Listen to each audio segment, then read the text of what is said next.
Here in Edmonton, the pole position went to Max Gibson. He did a blistering time and he leads the field to the green with Paul Barnes on his outside, and he has a very good start. Vivian Arnold starts in third place and she tries to lock the position against a very hard charging Jesse Wales, as Max Gibson already comes out of turn number 1 with a very comfortable lead over Paul Barnes as they fight coming out of the fountain, but Max Gibson is just way too fast and he's gonna come out with the lead of the race. As you can see them coming down the street, Gibson leads Barnes Jr. Then you have the battle for third place between Vivian Arnold and Jesse Wales, which Vivian wins out. Jesse Wales tries the crossover, cannot get it done. Libby Bell and Tony Bell are gonna fight for that position. As you can see, Wales trying to go by Vivian Arnold but just won't be able to. On lap number 2, Gary Miles and Mariano Zavala, big contact. They make you go together with Zavala. He hits the wall as Gary Miles gets into the back of the number 3, and the race for Zavala goes downhill. However, both will drive away normally. However, again, very big loss for Mariano Zavala. By lap number 5, Gibson has a comfortable lead over Barnes Jr., who has a comfortable lead over Vivian Arnold, who has a big difference over Jesse Wales, Tony Bell, Libby Bell, Andrew Van Zandt, the number 91 and the 19 from the Long Family Autosport. On lap number 6, Sydney Newcastle hits the pit lane with a tire going down. He would not return to the track. The race would get very calm as Max Gibson has a huge lead by the halfway point over Paul Barnes, and then it's a huge difference to Vivian Arnold in third place, and then it's a very large difference until fourth place pops out, which is taking quite a bit long. Let's see if it appears it is Jesse Wales with Tony Bell, Libby Bell, Andrew Van Zandt, 91 of the Long Family Autosport, and the 19 of Dima Van Hall, as the 91 of Sasha Sanvois, as Max Gibson now goes by the number 671 of Scott O'Leary, and there goes Gibson on the inside of O'Leary trying to lap, and it's gonna be a exercise of patience going through those lap cars because there are simply so many.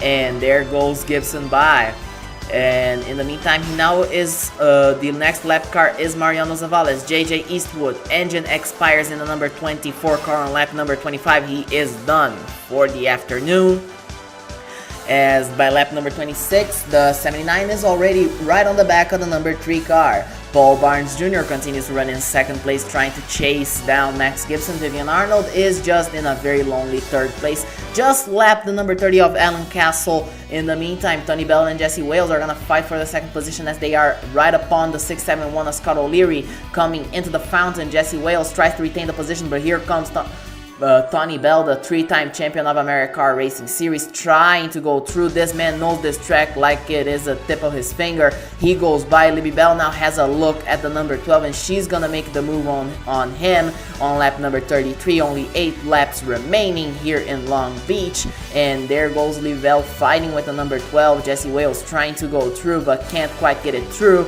and Libby Bell is gonna go by and take the position. Libby Bell and Fark actually won a couple of road races. The first I can recall is at Road America, which AmeriCar will visit very shortly.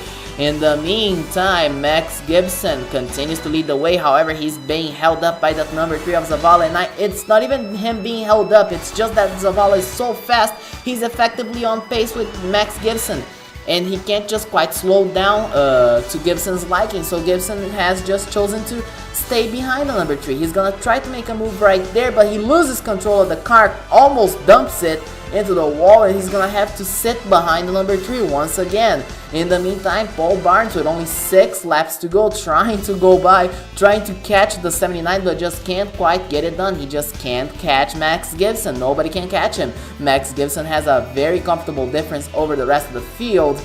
In the meantime, with only 4 laps to go, Riley Knight will have problems in the 888.